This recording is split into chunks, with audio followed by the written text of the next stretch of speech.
Hi guys, and welcome back to another video. So today I'm going to teach you how to shoot with the outside of the foot, also known as the Trivela.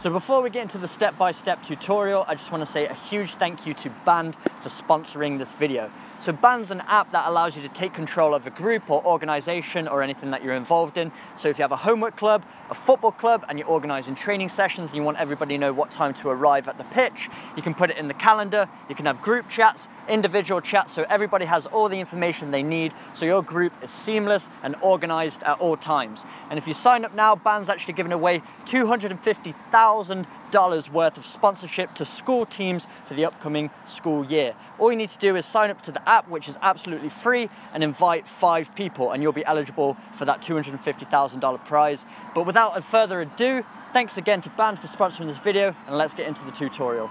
So the Trivela is a type of shot that uses the outside of the foot, and it's actually a really good option, especially if you have the ball on your weak side. So I'm a right-footed player, so if I'm about to take a shot and the defender closes down that space, so I have to cut it onto my weak side, I can still use my dominant foot by using the Trivela. So it's a good way to use your strong foot on both sides. So let's move into the run-up.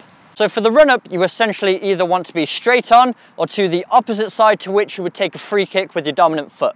So as a right-footed player, I'm usually standing to the left of the ball if I want to wrap around it. But if I'm taking a Trivela, either I'm straight on or to the right-hand side, because I'm using the outside of the foot this time, so I want to arc my run so that can expose that surface area. And as far as how many steps to take with your shot, the further you run up, the more momentum you get behind the strike, so it depends how much power you want to get on it. If you haven't got much time and you're just going for sheer accuracy, you can do it in 2 or 3 steps. But if you really want to generate some power, you might want a longer run-up with some wider strides. So it really depends on what type of shot you're going for, but let's move into the planting foot. So for any shooting technique, you want the planting foot pointing towards your target. So if you're just aiming for goal, that standing foot, the toes are going directly towards the goal. For me, if I'm aiming for that far post and actually my foot's cutting across that ball to generate a bit of outside curl, you can even just point it just beyond that post so it wraps around outside of the post and then comes back into that side netting. So depending on when you want the ball to go, that's where you're going to point your standing foot. Normally, with a shooting technique, I want my planting foot nice and close to the ball because that really helps you with your accuracy. But with the Trivela, your foot's coming across the ball, so you need to have enough room for that foot to come across. So you're going to have it a little bit further away from the ball this time, and I like to have my foot slightly in front of the ball with my ankle coming through the middle here. So when you're about to strike the ball, you really want to give a good backswing. That's where all the power is going to come from. So you want to really flex that leg to give a pendulum effect, and you're going to put way more momentum through that ball. Also, you want to have a slight bend in the opposite leg for balance. Especially for this technique, you're going to be a bit further away from the ball. It's a lot easier to come off balance. But if you have a slight bend in that knee, you're going to be far more stable. Also, just like a normal shot, you want to have a bit of a arm extension for balance as well. It's just going to allow you to balance on that leg a little bit more, and you're going to be even more stable, which will improve the accuracy of your shot. So now let's talk about the area of the ball we want to be striking. So it's basically the opposite to what you would do for a curling shot with your dominant foot. So for me as a right-footed player, usually I'm hitting the lower right side of the ball here, wrapping over it like that. So for the Trivela, I'm basically just doing it the exact same thing on the opposite side. So lower left side of the ball, as I make contact, trying to wrap my foot up and around that ball, so it has a bit of like diagonal spin, gives it a little bit of top spin, and also a little bit of left to right movement as well. So now let's talk about the area of the foot we want to be using to strike the ball. So usually for a traditional shot, you're trying to find that sweet spot.